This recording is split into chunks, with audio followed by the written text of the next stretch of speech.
Bonjour. Alors, cette fois-ci, vous allez vous rendre compte que c'est une vidéo un petit peu particulière puisque je vais répondre à quelques questions que j'ai reçues en fait concernant le domaine du surnaturel ou des médecines douces. Donc, on m'a déjà demandé comment j'en étais arrivée en fait à exercer ce genre d'activité, qu'est-ce qui m'avait mis sur la voie, comment j'en étais arrivée à ça, etc., etc., mon histoire, mon cheminement. Alors ça va être long, je pense, de tout vous expliquer d'un coup, mais je vais commencer par le commencement. Donc moi, pour savoir, ça a commencé très tôt en fait. Déjà, j'ai mon père qui est décédé lorsque j'avais 4 ans d'une mort un peu glauque, si je puis dire en fait. Et du coup, ça a emmené en moi beaucoup de questionnements à 4 ans en fait. Alors bien sûr, c'est beaucoup trop tôt. Je pense qu'à 4 ans, on n'a pas à se poser ce genre de questions. Mais voilà, ça a été la vie qui a été comme ça pour moi. Et du coup, je me suis posé énormément de questions sur la vie, la mort, après, avant, qu'est-ce qu'il y avait, voilà. Donc j'ai grandi avec ce genre de choses. J'ai grandi aussi avec la sensation, puisque mon père est décédé chez ses parents, donc c'était à la campagne. Et à chaque fois qu'on allait en vacances chez mes grands-parents, en fait, j'avais la sensation de sentir une espèce de présence derrière moi dans les marches. Je sentais déjà des choses, en fait. Et donc voilà, donc ça a été un peu le début de la porte qui s'est ouverte, si je peux appeler ça comme ça. Et du coup, donc ma petite et mon enfance, en fait, ont été... j'ai eu beaucoup de questionnements par rapport à tout ce domaine-là, en fait. J'ai beaucoup prié aussi d'ailleurs pour essayer de soulager la peine que j'avais. Et voilà, donc ça a été le tout début en fait des questions que je me suis posées de choses et d'autres en fait par rapport à ce domaine-là. En sachant que les choses se sont vraiment accentuées, je pense, à partir de l'adolescence, où j'ai commencé par exemple à faire des rêves prémonitoires. Euh, Notamment sur des décès. Par exemple, je me souviens, j'avais rêvé de la mort de quelqu'un que j'avais connu il y a quelques temps de ça en arrière dans une autre école. Et j'ai appris peut-être 15 jours, 3 semaines après qu'effectivement cette personne était bien morte de la manière dont je l'avais vue, en sachant que, comme ça m'arrivait plusieurs fois de faire des rêves prémonitoires, je connais tout à fait en fait la différence entre un rêve prémonitoire et un rêve on va dire classique. Je me souviens aussi d'un ancien copain à moi qui sortait avec une fille, enfin qui sortait, dont la fille était tombée enceinte, elle était enceinte de 6 mois, lui ne voulait surtout pas, enfin à la base qu'elle tombe enceinte. Et voilà, donc enfin ça s'était fait, bref, et j'avais fait un rêve et je lui avais dit, elle ne le gardera pas, il va se passer quelque chose en fait. Alors je me dis, c'est pas possible, à 6 mois, et en fait j'ai appris peu de temps après qu'elle avait fait une fausse couche, enfin thérapeutique, du coup il avait fallu malheureusement la pauvre mettre un terme à sa grossesse pour des soucis de santé. Et je sais que ça m'est arrivé plusieurs fois en fait ce genre de rêve. Et voilà. Ensuite, j'ai aussi fait des rêves, par exemple. Je sais pas si ça vous est déjà arrivé, mais moi, ça m'est déjà arrivé plusieurs fois. J'ai eu des rêves, on va dire, conseils pour ma propre vie. Je me retrouvais dans une salle avec des personnes qui me donnaient des conseils de vie.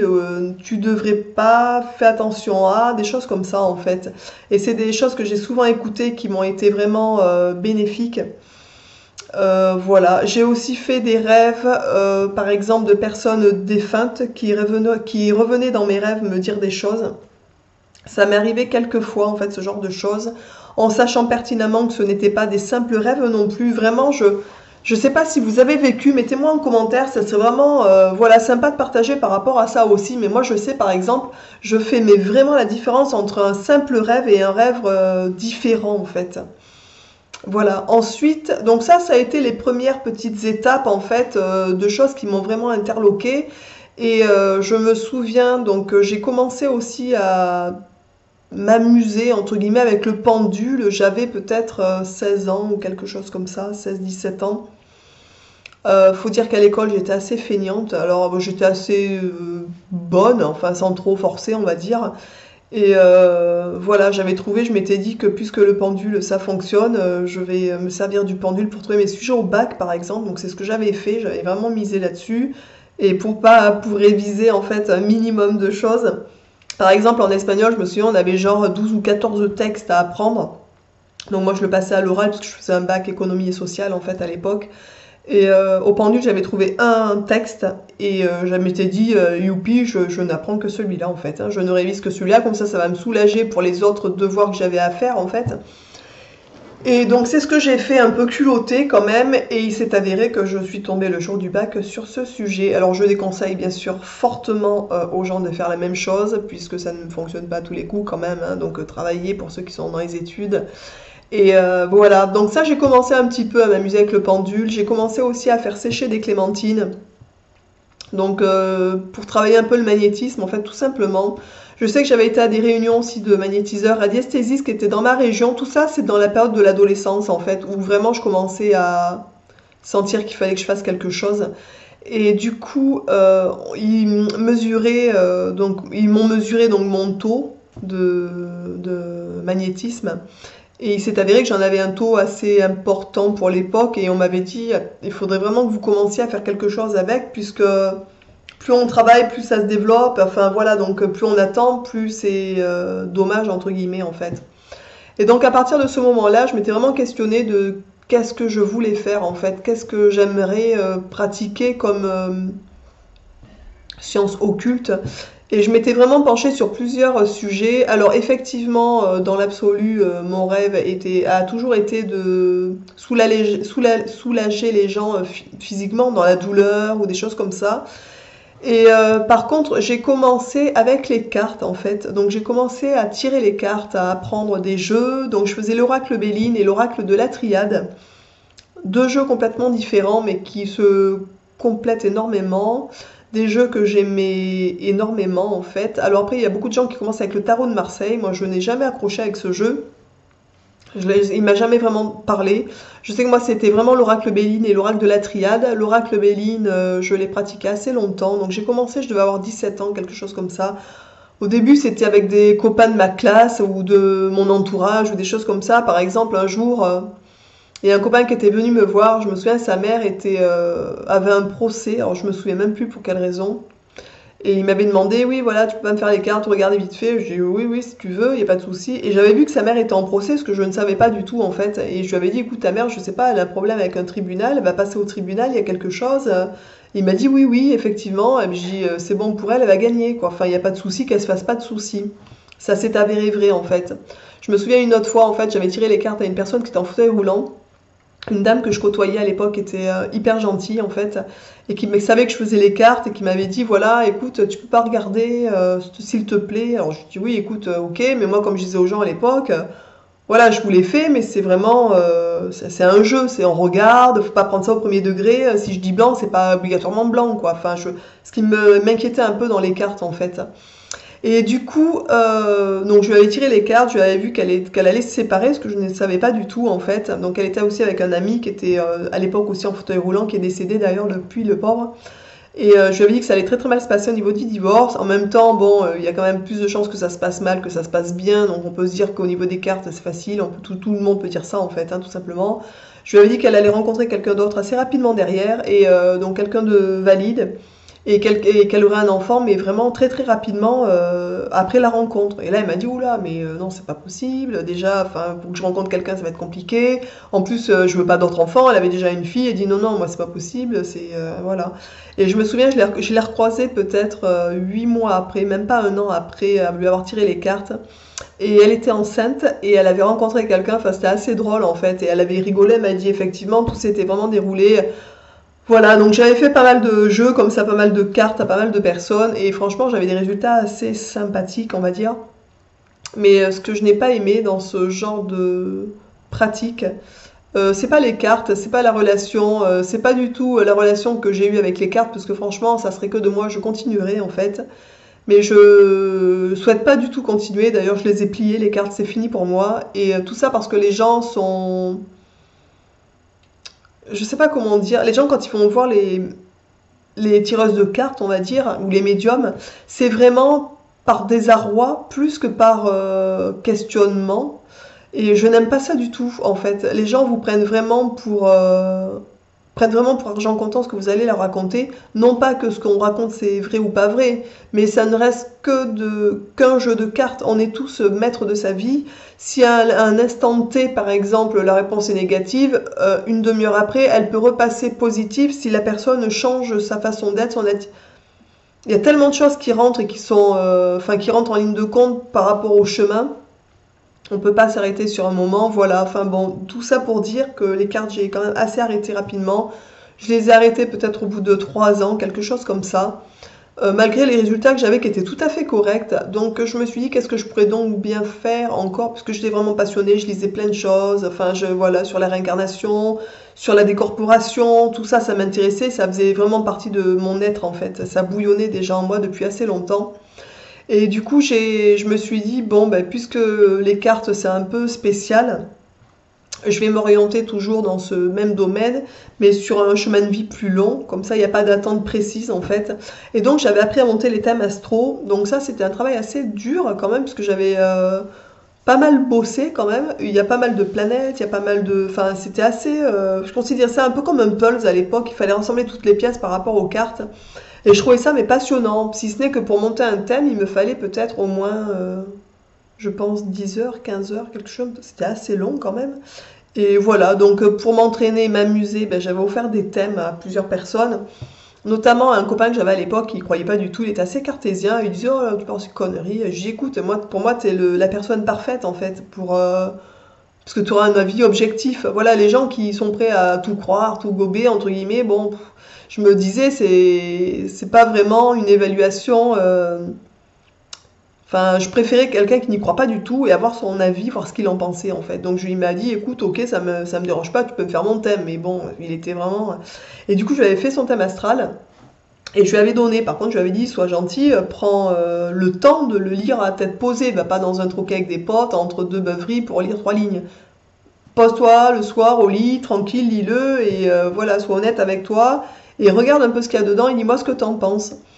Et donc, il était revenu vers moi en me disant qu'il avait été assez bluffé en fait, et que c'était assez représentatif de la personne qu'il était, du chemin de vie qu'il avait eu jusqu'à maintenant. Voilà, donc c'est quelque chose qui m'a assez plu aussi, de monter les thèmes astro. C'était vraiment sympa. D'ailleurs, j'ai un logiciel qui traîne de chez moi pour monter les thèmes en fait. Avant, je le faisais tout à la main, alors que bon, c'est vraiment plus simple avec le logiciel, si je puis dire. Donc voilà, donc ça c'est quelque chose que j'ai fait. Entre parallèles, je séchais toujours mes clémentines, je travaillais toujours mon énergie, des choses comme ça en fait. Et je sais que le jour où j'ai vraiment pris la décision en fait, où j'ai eu vraiment une espèce de déclic pour le soin thérapeutique en fait, je devais avoir 23 ans, quelque chose comme ça. J'ai un de mes chéris à l'époque, en fait, avec qui je m'étais mise, qui a eu un grave accident de voiture. Il s'est fait expulser du véhicule par le pare-brise. Il a bombé dans un poteau, en fait, en béton. Donc il a été expulsé de la bagnole, il a été projeté sur un poteau en béton. Donc de pleine face, il a eu toute la mâchoire défoncée, la cage thoracique enfoncée, les poumons perforés. Ça a été un gros carton, il s'en est sorti, mais vraiment, je pense... il manquait pas grand-chose pour qu'il y passe. Hein. Les médecins avaient très peu d'espoir d'ailleurs, parce qu'il a été mis en réanimation tout de suite, et il y est resté un moment. J'avais le droit d'y aller, bien sûr, avec la famille proche, avec tout le protocole, des nettoyages, les gants, les machins et tout le bidule. Et c'est à partir de ce moment-là où j'ai commencé à me dire maintenant tu risques rien, quoi. De toute façon, s'il doit mourir, il partira. Et si tu peux aider ou faire quoi que ce soit, c'est maintenant ou jamais, quoi. Et donc tous les jours j'y allais et tous les jours je posais les mains sur lui, en fait. Et tout le temps que je restais en réanimation à ses côtés, en fait, j'avais les mains posées sur les zones qui lui étaient douloureuses. Les médecins ont dit qu'ils n'avaient jamais vu quelqu'un s'en sortir aussi rapidement d'un accident aussi grave.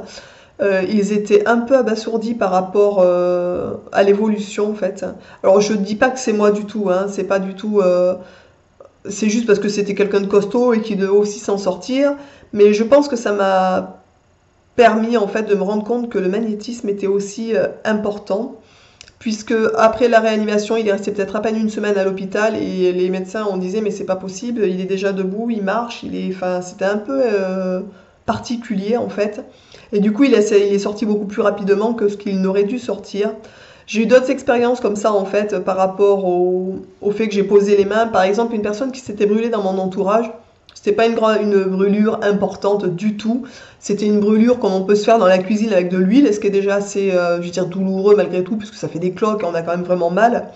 Et je sais qu'en posant les mains plusieurs fois dans ce genre de choses, en fait, il s'est avéré que le feu est parti.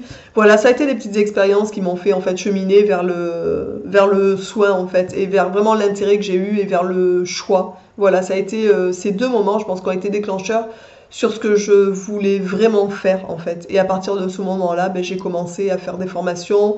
Voilà. Et ce qu'il y a de drôle d'ailleurs, je pense, c'est que quand on s'intéresse à ce genre de choses. Moi, je me souviens à 16 ans, par exemple, quand j'ai vraiment commencé à m'intéresser énormément à ce genre de choses, je rencontrais énormément de gens qui étaient intéressés à ce genre de choses, en fait, ce qui est quand même assez hallucinant. J'aurais aussi une mise en garde parce que je pense que dans ce domaine, il y a beaucoup, alors, en pourcentage, je pourrais pas dire, mais je pense quand même que 70% des gens qui sont dans ce milieu sont complètement déglingués, en fait. Alors je le suis sûrement aussi un peu, mais ça c'est voilà, ça c'est comme ça, c'est pour rigoler. Mais ce que je veux dire, c'est qu'il y a beaucoup de gens. Moi, je sais que j'avais été aussi, en étant plus grande, plus adulte, en fait, j'étais retournée à une association de magnétiseurs radiesthésistes qui était pas très loin de chez moi. Et je m'étais dit, c'est sympa, ça peut faire des rencontres. On faisait des sorties aussi avec les pendules, par exemple, dans certaines églises qui étaient fermées. On avait les clés, on pouvait rentrer, mesurer les taux énergétiques. C'était vraiment super intéressant. On faisait des sorties à côté de dolmens, de choses comme ça. C'était vraiment mesuré. Enfin, c'était vraiment très, très, très intéressant. Les sorties étaient très intéressantes. Dans ce groupe, on était peut-être une vingtaine de personnes. À peine, peut-être, ou 15, quelque chose comme ça. Et dans le groupe, j'ai rencontré une personne intéressante qui était normale. Voilà. Les autres, alors il y en avait qui étaient complètement paumés, je pense. Et d'autres, vraiment du côté obscur, si j'oserais dire, quoi. Voilà. Je pense que dans ce milieu, il y a vraiment de tout. Il faut vraiment se méfier. Je pense que si vous avez besoin un jour d'avoir des soins ou de l'aide ou quelque chose comme ça, faites très attention à la personne sur laquelle vous allez tomber. Alors bien sûr, souvent les gens, quand ils ont la chance d'arriver par bouche à oreille, c'est très bien puisqu'ils sont plus rassurés, voilà. Mais souvent les gens, ils arrivent chez vous un peu par hasard ou parce qu'ils vous ont trouvé ou parce que voilà, ils ont entendu que.